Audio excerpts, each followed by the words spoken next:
கிபி 1450வது வருஷம் எழுதப்பட்ட ஒரு புத்தகத்தை பற்றி நான் இன்றைக்கி உங்களுக்கு சொல்ல போகிறேன். ஆல்ரெடி நம்ம ஒரு 3 புத்தகத்தை குறித்து நம்ம பார்த்துட்டோம். ஆதியாகமும், யாத்திராகமும், லேவியராகமும்ன்ட்டு. இன்றைக்கி அதோடைய தொடர்ச்சியாக என்னாகமும் அப்படின்ற ஒரு புத்தகத்தை குறித்து நான் உங்களிடத்தில் சொல்ல ஆசைப்படுறேன். நான் உங்கள் ரிச்சர்ட் ஜார்ஜ் முல்லர். வாங்க வீடியோக்குள்ளே போகலாம். என்னாகமும் அப்படின்ற இந்த புத்தகத்தில், இது பைபிளில் 4வது புத்தகம், தோராவில் 4வது புத்தகமாக குறிப்பிட்டு சொல்லப்படுது.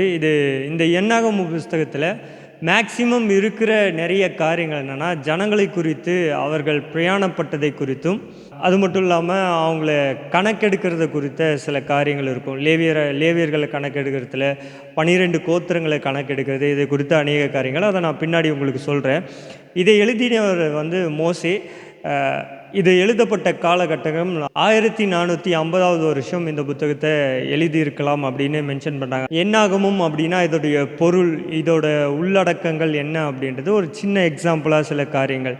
இது இஸ்ரவேல் ஜனங்கள் இந்த பாலைவனத்தில் பிரயாணம் பண்ணும்போது அவங்களுடைய ஜனக்கூட்டத்தின் தொகைகளை கணக்கெடுக்கிற ஒரு புத்தகம் தான் இந்த புத்தகம் என்னாகமும். இந்த புத்தகத்தில் இஸ்ரவேல் ஜனங்களுக்கு ஆண்டவர் நிறைய காரியங்களை டீச் பண்ணுறாங்க. ஏன்னா இந்த ஜனங்கள் எப்படிப்பட்டவர்களாக இருந்தாங்கன்னா, நம்பிக்கையற்றவர்களாய், கீழ்ப்படியாமையாய். இந்த என்னாகமத்தில் முக்கியமாய் சொல்லப்படுகிற காரியம் என்னென்னா, இஸ்ரவேல் ஜனங்களுடைய நம்பிக்கையின்மையும் கீழ்ப்படியாமையும் அவங்க அடிக்கடி செய்கிற அந்த முறுமுறுப்பையும் ஆண்டவர் சீர்படுத்த, சரிப்படுத்த, அவர்களை ஆசீர்வாதத்துக்குள்ள தேசத்துக்குள்ளே கொண்டு போகிறதுக்காக சில வருஷங்கள், 40 வருஷங்கள் அவர்களை கர்த்தருக்குள்ள ஐக்கியப்படுத்துறதுக்காக எழுதப்பட்ட ஒரு புத்தகம் தான் இந்த புத்தகம். அவர்களை எப்படியெல்லாம் சீர்படுத்தினாங்க, அவர்களுடைய முறுமுறுப்புகளை ஆண்டவர் எப்படியெல்லாம் மாற்றினாங்க, முறுமுறுத்தவர்களை ஆண்டவர் எப்படியெல்லாம் தண்டித்தாங்க அப்படின்ற சில காரியங்களை இந்த அதிகாரத்தில் என்ன பண்ணலாம், நம்ம பார்க்கலாம். ஏன் இஸ்ரவேல் ஜனங்களை 40 வருஷம் ஆண்டவர் வனாந்தரத்தில் பிரயாணம் பண்ண வைத்தாங்க அப்படின்றது இந்த புத்தகத்தில் அழகாக சொல்கிறது என்னென்னா,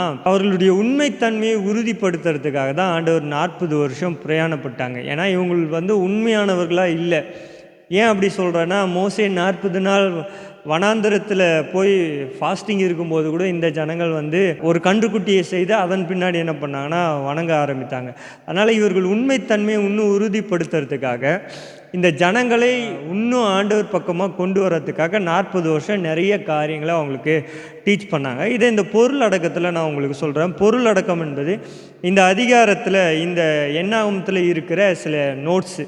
இந்த இடத்துலலாம் என்னென்ன காரியங்கள், 36 அதிகாரம் இருக்குது.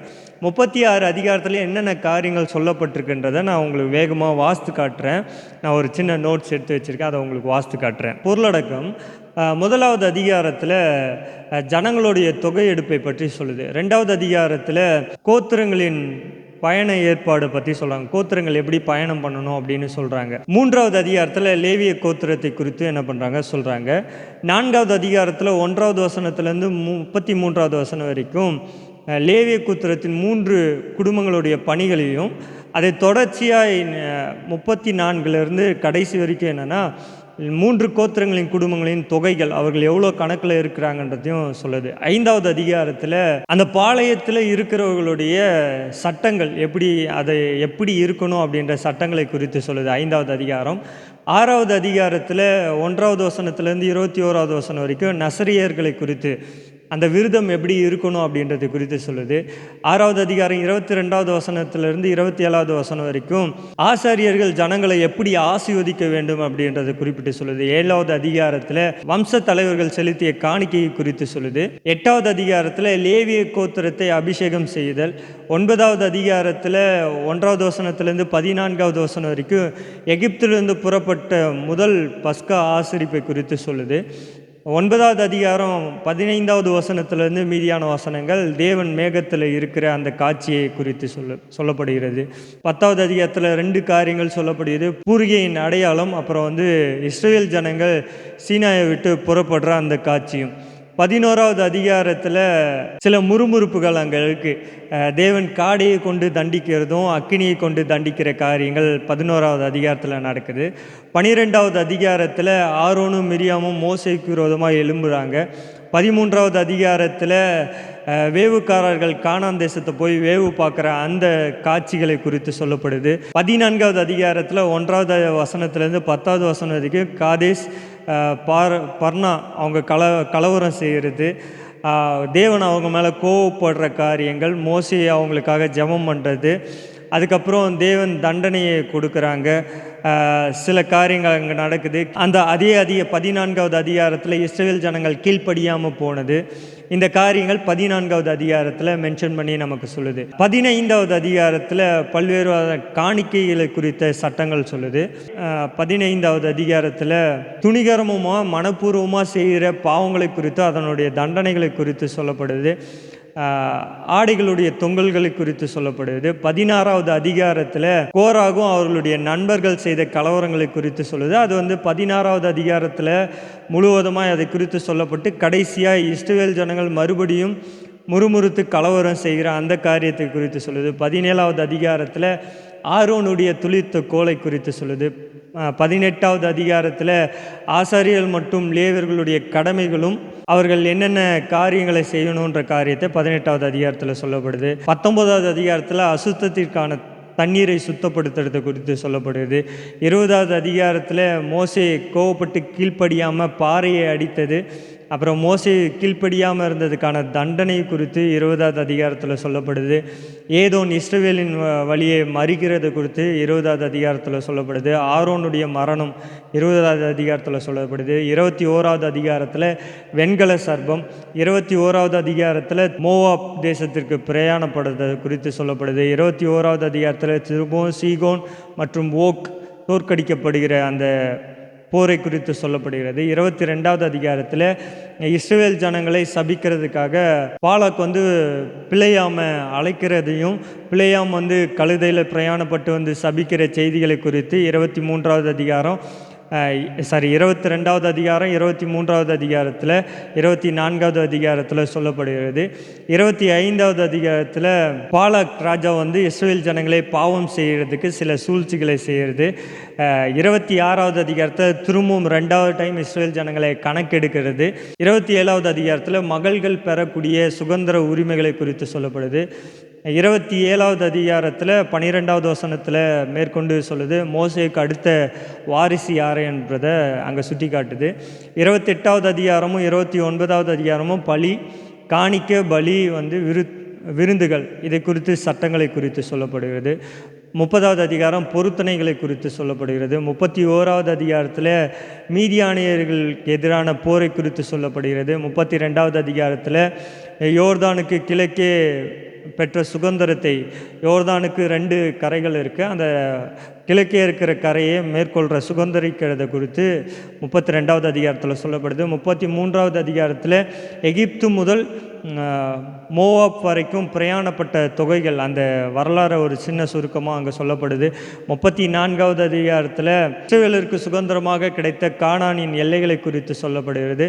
35வது அதிகாரத்தில் 5 வசனம் வரைக்கும் லேவியர்களின் பட்டணமும், 6லிருந்து 34வது வசனம் வரைக்கும் அடைக்கல பட்டணங்களும், 36வது அதிகாரத்தில் மகள்கள் பெறும் சுதந்திரத்தை குறித்தும் 36வது அதிகாரத்தில் சொல்லப்பட்டு முடிக்கப்படுது. இந்த எல்லாமே 1வது அதிகாரத்திலிருந்து இந்த 36வது அதிகாரம் வரைக்கும் சொல்லப்படுகிற எல்லாமே இஸ்ரவேல் ஜனங்கள் வனாந்திரத்தில் பிரயாணப்பட்டு வருகிற சூழ்நிலையில் அவர்களை கணக்கெடுத்ததிலிருந்து அவர்கள் கானான் தேசத்தில் கிழக்கு யோர்தான் வரைக்கும் வருகிற கணக்கெடுப்பு வரைக்கும் அவர்கள் என்னென்னலாம் பெறப்பட்டார்கள் அப்படின்ற ஒரு கணக்கை அங்கே குறிப்பிட்டு சொல்லப்படுகிறது. என்னாகமத்தில் இருக்கிற நூல் சுருக்கத்தை மட்டும் இந்த வீடியோவில் நான் சொல்கிறேன். முன்னாடி எடுத்த வீடியோவில் கொஞ்சம் ஆடியோ சொதப்பிடுச்சு, அதனால் திரும்ப ரீடேக் பண்ணுறோம். 152 டைம் பரிசுத்தத்தை குறித்து சொல்லப்படுது. இது வேதாகமத்தில் 4வது நூல். 36 அதிகாரங்கள் இருக்குது, 1288 வசனங்கள் இருக்குது, 59 கேள்விகள் இருக்குது, 42 நிறைவேறின தீர்க்க தரிசனங்கள் இருக்குது, 15 நிறைவேறாத தீர்க்க தரிசனங்கள் காணப்படுது, 554 கட்டளைகள் இருக்குது, 5 வாக்கு தத்தங்கள் இருக்கு, 79 எச்சரிப்பின் சத்தங்கள் இருக்கு. இந்த என்னாகமத்துல மைய வசனம் எதுனா, என்னாகமும் 14வது அதிகாரம் 22வது வசனமும் 23வது வசனமும், என்னாகமும் 20வது அதிகாரம் 12வது வசனம். இதுதான் மைய வசனங்களாக என்னாகமத்தில் காணப்படுது.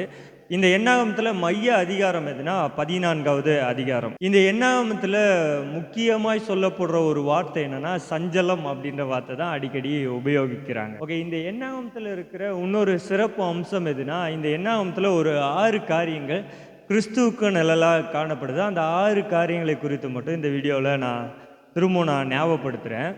முதலாவது, கம்பத்தில் தூக்கப்பட்ட வெண்கல சர்ப்பம். என்னாகமம் 29வது அதிகாரம் 4வது வசனத்திலிருந்து 19வது வசனம் வரைக்கும் சொல்லப்படுது. ரெண்டாவது, மக்களின் தாகம் தீர்த்த கண்மலை. என்னாகமம் 20வது அதிகாரம் 1வது வசனத்திலிருந்து 13வது வசனம் வரைக்கும்.